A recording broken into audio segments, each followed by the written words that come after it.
Shoutout po sa ating lahat at your service, Mr. Wildlife TV. Please do support and subscribe. Walang iba po ang ama ng Kalingap, Kuya Val Santos Matubang, Boss Kalingap Rav, at ating Ina Vlogs. At please do support sa lahat po ng mga Kalingap charity vloggers or Kalingap partners. Once again, at your service, Mr. Wildlife TV, your Mr. Goodbye.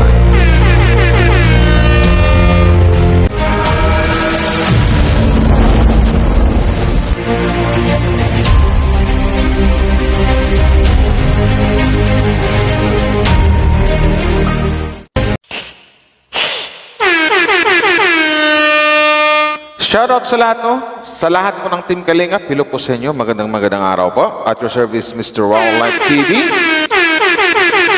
Tara, game!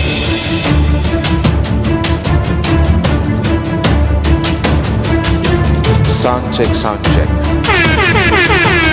Mic test, mic test.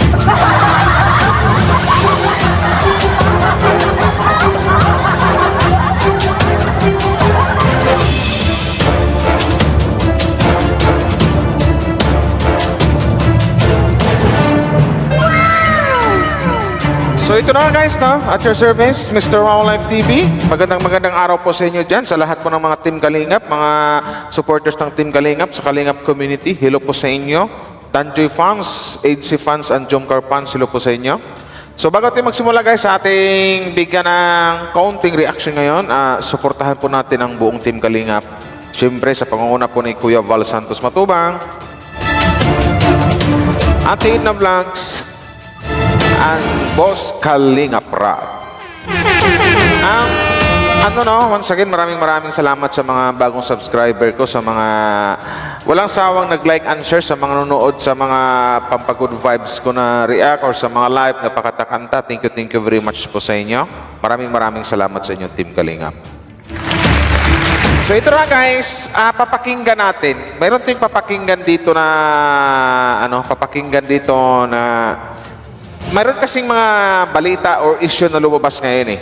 Kumbaga, daan natin sa maganda para hindi magiging toxic. In a nice way or in a good way.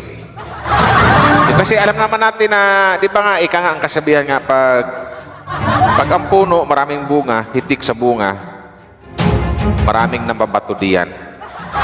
Ayun, para nangyari ngayon sa EDC. Dito sa EDC Love Team na alam kasi ng karamihan na trending talaga, sikat talaga or viral talaga pag sinabing EDC ng Kalingap. My God, sikat yan. So ando na yung actually no, itong usapin na ito hindi naman bago to sa kahit sa ang community. Pagdating sa mga sponsor, pag-usapan natin sponsor, may mga sponsor kasi na yung nagbigay sila na bukal na galing talaga sa kanilang puso't damdamin. Mga ganon na talagang wala na. May mga sponsor kasi na bigay lang siya, pagbigay ng ganito, ganyan kasi nagustuhan niya, mahal niya ang love team na ito, kinikilig siya na walang kapalit. May mga sponsor naman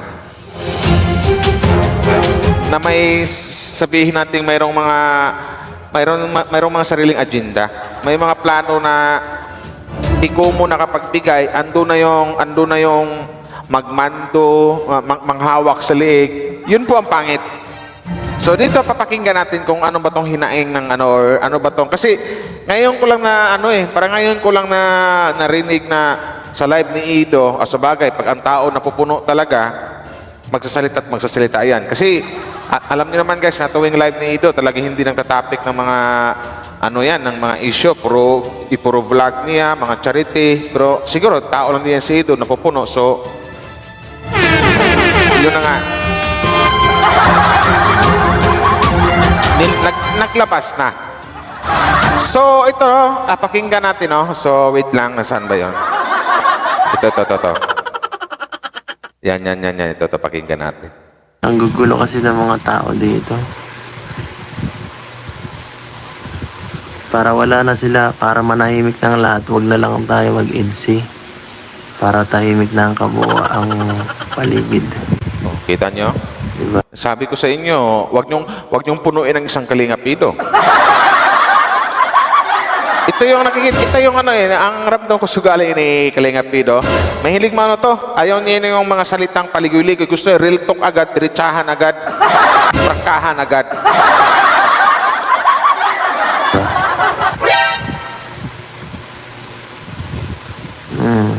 Para di na ako isyuhan ng kung ano-ano. Ano Nakakabad. sabi niya? Iwang tayo mag-idsi. Wala na akong issue. Ganun. Ay, nag-ads.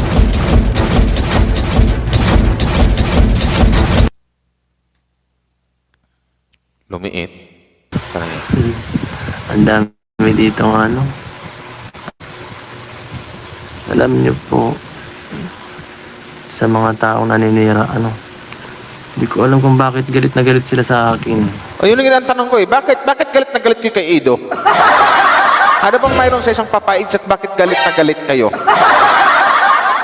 Naiinggit ba kayo o hindi niyo gusto kasi ang mahal niya ang isang fiancé tapos gustong-gusto rin siya ng fiancé?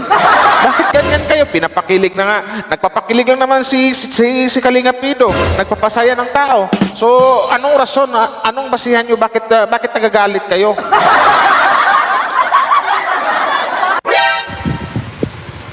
Hindi ko alam.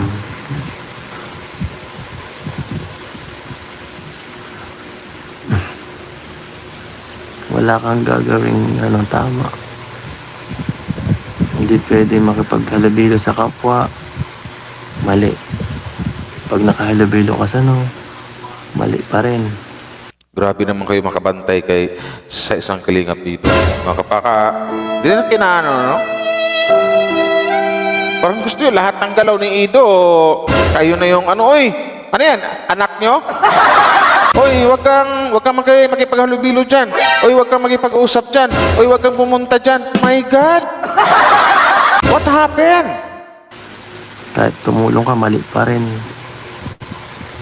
Ito na yung maramdaman natin naglabas na talaga ng sama ng loob or sinabi na ni Kalingap Ido kasi Diyos ko po naman, di ba? Sa mga EDSI fans diyan dito sa Team Kalingap na alam naman natin pag ito mag-live ang batang to, hindi nagta-topic ng issue yan. Kung mag-topic man, medyo lang slight pero sa live na to, sa live niya talagang parang sinabi niya lahat, di ba? Bawal kang Hindi nyo po makokontrol ang tao. Sarili nyo lang po makokontrol nyo. Kaya, Yon! pasensya po sa mga nagagalit.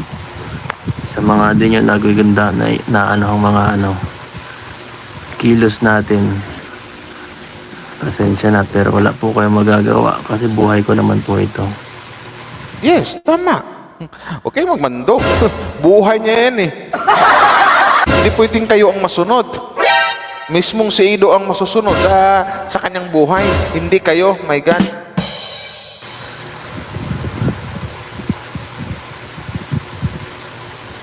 Yes.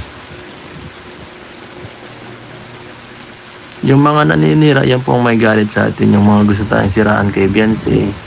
Gusto kaming paghiwalayin. Yan ang hindi nila alam. May ganong usapin pala. Yun. Marami pala.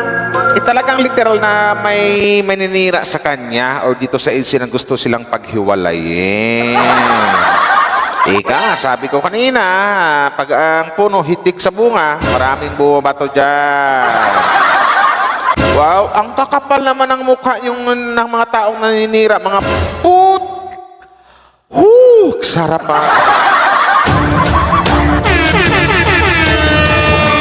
Wow, ganun pala yun. May mga taong gustong paghiwalayin ang dalawa. Hello? Huyo! Sino ba kayo?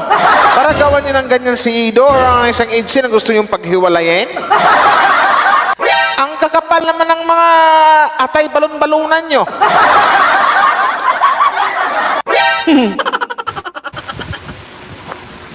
Hindi nila yan.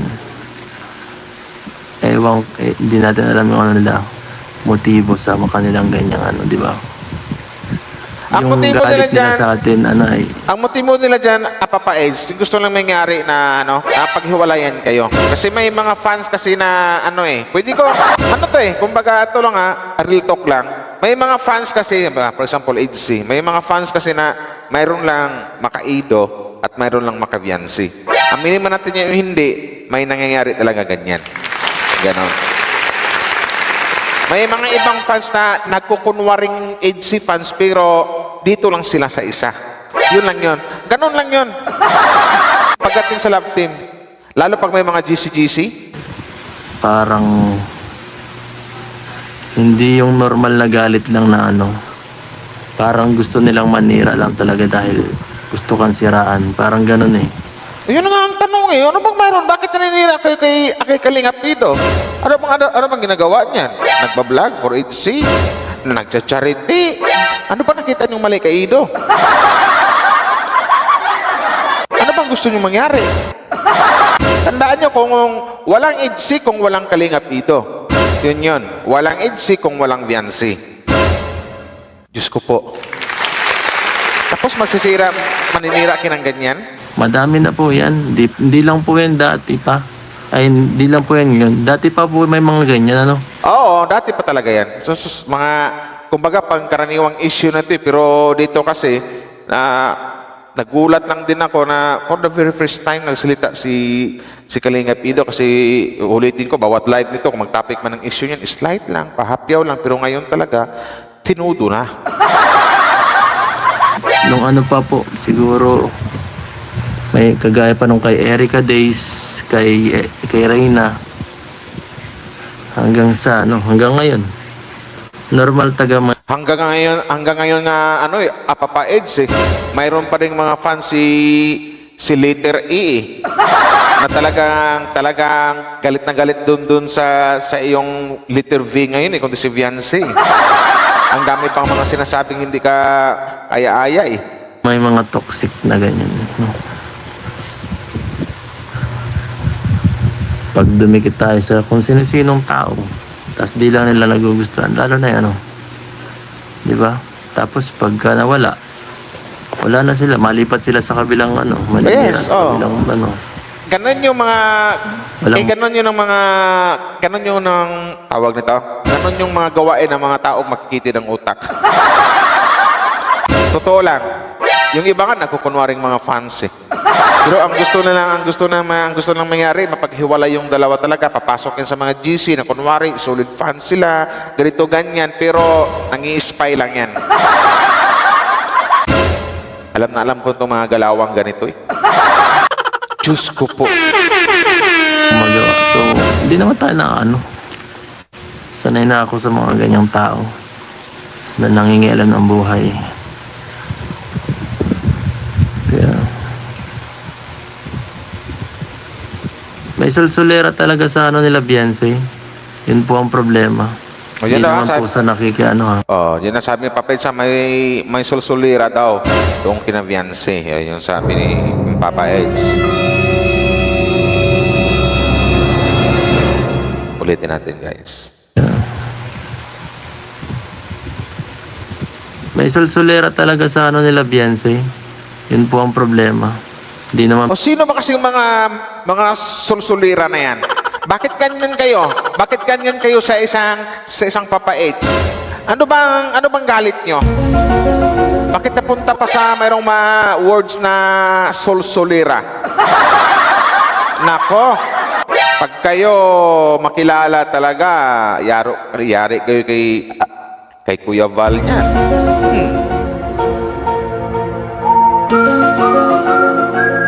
Po sa pero mayroon mga tao sa nakapaligid sa kanilang na nahihinang ihimasok ng ni Beyonce na parang gusto ko laging parang paghiwalay na ito bawal yan yan X yan si Eds. Aba, may ba magsabi kanya X yan si Eds? Ang kapal naman ng mukha. Ulitin ko dito, walang Edsy kung walang Kalinga Pido. Ulitin ko lang. Tapos makapagsalita ka ng ganyan, my God! Ng ni Beyonce na parang gusto ko laging para paghiwalay na, o ito, bawal yan, ano yan, X yan si Eds. Ang kapal ng mukha na magsabi yung mga ganyang, Diyos ko po. May ganong ano sa kanila. Sa bagay Papa Eds, pag sinabing basher talaga, kahit ano pang explanation natin dyan, hindi makikinig yan. Mga utak pulburon kasi yan, Papa Eds? So, hindi ko naman inaano, no? Pero yung kanila talagang galit sa akin ay iba. Yan po yung dati mga sponsor natin na na sinabihan ko ng dahil na Mga dating sponsor. Iyon na nga ba yung sinabi ko dito eh? Hindi porkit nag-i-sponsor kayo, may karapatan na kayong manulsor o may karapatan na kayong manghawak sa liig or magmamando na kayo.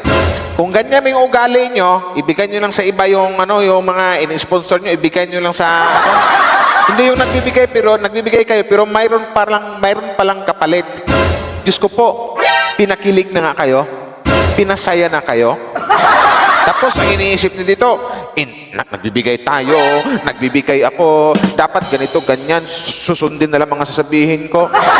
Ay, nako. Pangit po yun, di ba? Diyos ko po, o ito, pakinggan natin. Pero yung kanila talagang galit sa akin ay iba. Yan po yung dati mga sponsor natin na na sinabihan ko ng dahil na parang ano sila sa akin eh. Parang nangahawak na sa leeg. Gusto nila akong kontrolin. Yun, mga sponsor na nangungontrol. Kaya pala, may ganon. Di ba mga sponsor? Hindi ko alam kung anong mayroong utak ng mga ganyang sponsor. Hindi ako sa sa nangangaway. Kumbaga, napag-isip ko, bakit ganyan sila? Porket nagbibigay sila financially, ng ganito ganyan. So, ibig sabihin nun, mayroon na silang karapatang mangontrol, manghawak sa liig, magmando, mangutos na dapat ganito ganyan, etc. Sarili niyo yung pera nyo. Ganun na lang. Kasi ito yung tipong tao gaya ni Papa Eds na hindi talaga magpapakontrol. Ito yung literal na masabi kong vlogger talaga. Charity vlogger. Hindi nagpapakontrol sa mga sponsor.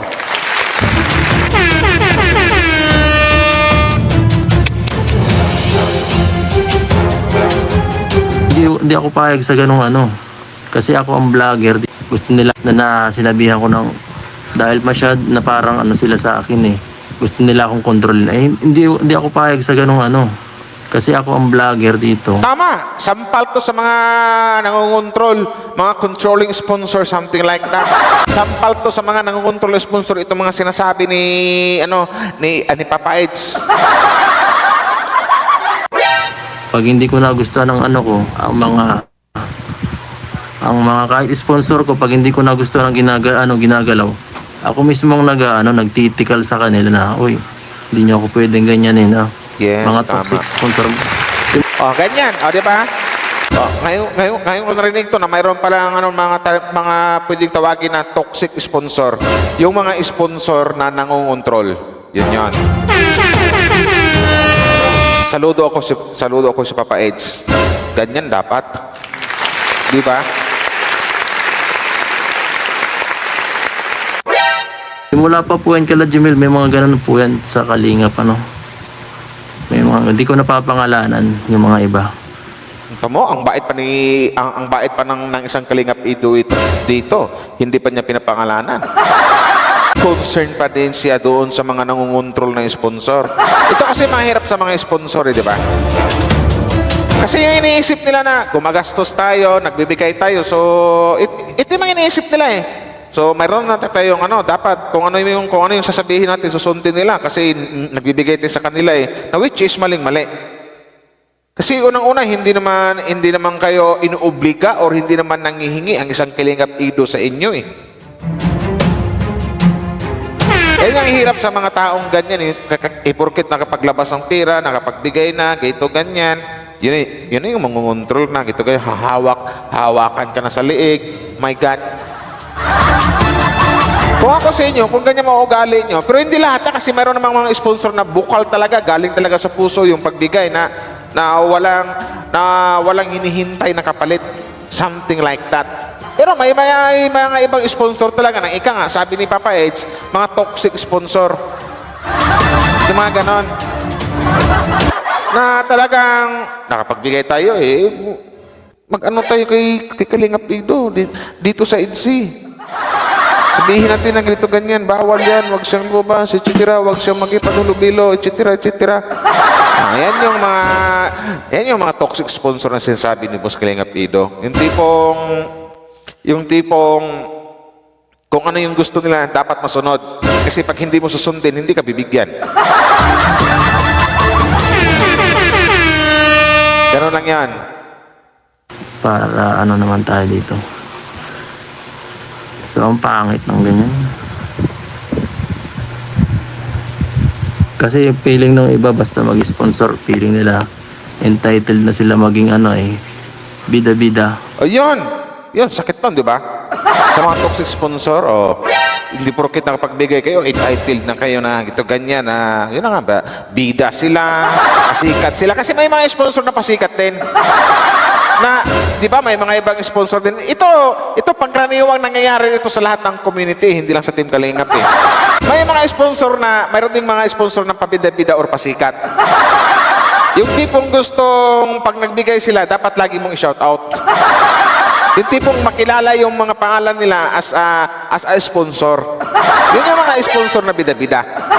Oy, dapat i-shoutout mo ako kasi monthly nagbibigay ako sa'yo. Dapat tuwing live mo, hindi mo ako makalimutan. Sabihin mo na ako si ganito ganyan, na ako big sponsor mo ako, etc. May mga ganyang sponsor din. Di ba? Pero doon lang din ako bilib doon sa mga sponsor na ayaw magpakilala. Mas nakakabilib yon. Na walang hinihintay na kapalit basta makapagbigay sila. Bakit ba sila nagbigay? Kasi nga natuwa sila, kinilig sila dito sa EDC Love Team. May mga sponsor naman na, oy, nagbigay ako shoutout mo ako pag tuwing live mo.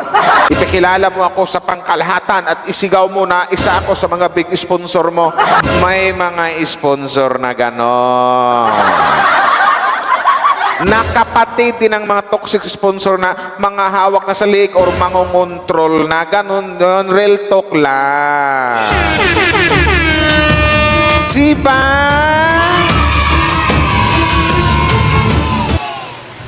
So, ayoko ng ganun.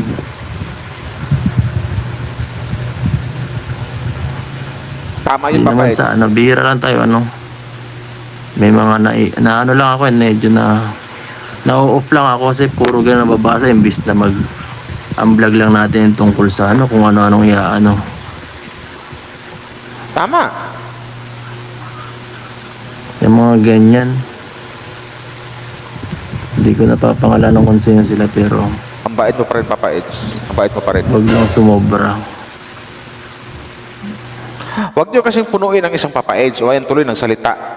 Yung mga toxic sponsor dyan, shout out sa inyo.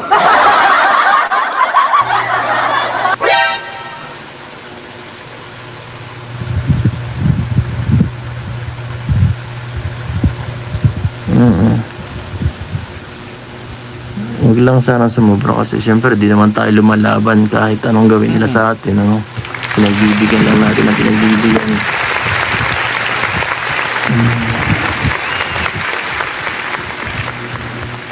Di naman tayo kagaya nila na magiging ganun din ang ugali natin. Yes, tama. Yes, tama, Papa Eds. Huwag nang labanan, Papa Eds. Kasi ang bukod tanging mga kalaban nila dyan, Papa Eds. Kasi alam ng kalatan, hindi kayo lumalaban Lalong-lalo ang isang Kalingap dito Yung tama na yung paminsan-minsan, maglabas na ng sama ng loob sa kanyang live. Ang daming Kalingap reactor, Kalingap defender. Sila na bahala doon. Sana ako doon. Di ba? Yun lang yun. So, yun na nga guys, no? Gawa natin ng part 2 to. Part 2 kasi mahaba-haba na So, yun na. Ito yun sa napag-usapan tungkol dun sa mga taong yan, nabanggit ni Papa Eds na may mga taong gustong paghiwalayin sila, nasabihang ikis si Papa Eds, di ba? Ang kakapal ng mukha, hindi porket sponsor kayo, pwede nyo nang masabi ang lahat-lahat. Hindi porket nakapagluwal kayo ng pera, mangungontrol na kayo. Entitled na kayo na magsabi ng kahit ganito ganyan si Papa Eds, etc. May mga sponsor na tamang pasikat lang, sponsor na sabi ni Papa Eds na mga toxic sponsor, yung nangungontrol, magmamando, maghahawa sa liig. My God, yan po ang ingatan nyo talaga. Kasi marami na kong nababalitaan na ganyan. Yan. So shout out sa lahat guys now, hindi ko napahabain to hanggang dito na lang guys. Support nyo guys si Miss M's Life. Ito guys sa Miss M's Life, isa sa mga batikang reactor na dito sa Team Kalingap. So shout out sa lahat, maraming salamat sa nag-like and share. Gawan ko na ng part 2 to kasi medyo mahaba na, 25 minutes na inaabot eh. So upload ko to. So yun na nga, shout out sa lahat ng mga sponsor at saludo ako sa isang Papa Eds. Yan ang masabi kong legit na vlogger talaga. Hindi nagpapakontrol sa mga sponsor. Yung mga controlling sponsor, sampal sa inyo yung mga sinasabi ng isang Papa Eds. Yun lang yun. Kung galit kayo sa Eds, lumayas na lang kayong ganun na lang. Hindi yung may balak pa kayong paghiwalayin yung dalawa. Si Kalingap Ido at si Viancy, wala kayong karapatan. May balak pa kayong mangontrol or kontrolin ng isang Papa Eds.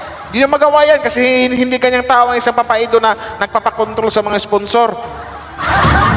Hindi na gawa nyo, nagmamahalan yung dalawa. Kung pag-usapan din love team, Viancy at Ido, nagkagustuhan sa isa't isa, nagmamahalan, mahalang isa't isa. Tanggapin nyo na yon. Ganun lang. So shoutout sa lahat. Hanggang dito na lang guys. Maraming salamat. Wow Life TV at your service. Bye-bye!